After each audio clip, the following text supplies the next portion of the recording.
Yaël Braun-Pivet était l'invitée de Thomas Soto sur France 2 ce samedi 20 juillet. La présidente de l'Assemblée nationale fraîchement réélue a tenu à répondre à ses détracteurs. Yaël Braun-Pivet était l'invitée de Thomas Soto dans le journal de 20h de France 2 ce samedi 20 juillet. Celle qui fait partie du camp présidentiel s'est fait réélire à la tête de l'Assemblée nationale jeudi 18 juillet. Certains politiques l'auraient accusée de « magouille », elle a donc tenu à faire entendre sa version des faits. Votre camp a perdu les élections législatives, vous l'avez reconnu et vous êtes encore présidente de l'Assemblée nationale.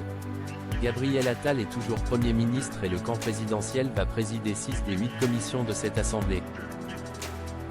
Qu'est-ce que vous dites ce soir aux Français qui se disent ils n'ont pas compris qu'il y avait eu une élection et ils n'ont pas entendu le message ? A directement lancé Thomas Soto. Nous avons parfaitement entendu le message, il faudrait être sourd et aveugle pour ne pas avoir compris ce que les Français nous ont dit. A d'abord répondu Yaël Braun-Pivet. Yaël Braun-Pivet a souhaité donner plus de détails sur sa réélection. Après, j'entends certains qui parlent de magouille, vous savez, à l'Assemblée nationale il n'y a qu'une seule règle qui vaille pour la répartition des postes, c'est celle du suffrage, a expliqué la femme politique. C'est l'élection. J'ai été élu par une majorité de parlementaires. J'avais des adversaires, des concurrents, qui ont fait moins de voix que moi, a ajouté la présidente de l'Assemblée nationale. Et moi, j'ai la fierté aujourd'hui d'avoir été élu avec les voix des Républicains, aucune voix du Front National, contrairement à d'autres, a conclu Yaël Braun-Pivet. Yaël Braun-Pivet réélue présidente de l'Assemblée, personne ne veut d'elle. La réélection de Yaël Braun-Pivet ne s'est pas imposée comme une évidence. Et pour cause, quelques jours plus tôt, jusque dans son camp, peu de personnes croyaient qu'elle sauverait sa place.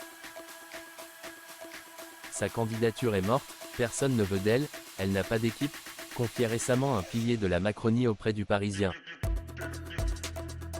Le résultat d'inimitiés qui se sont développées depuis son arrivée à ce poste en 2022, certains la soupçonnant d'avoir son propre intérêt à cœur et les yeux rivés sur 2027, analyse Le Quotidien ce vendredi 19 juillet. Et puis, elle n'a pas toujours été en soutien auprès des siens, renchérissait jeudi matin un ministre démissionnaire dans les colonnes du journal, reprochant à Yaël Braun-Pivet de s'être montrée complaisante à l'égard du RN. Un parti auquel elle avait réservé 2 vice-présidences dans l'hémicycle. Elle voulait être neutre à la tête de l'Assemblée, alors qu'elle nous devait son élection, a-t-il ajouté.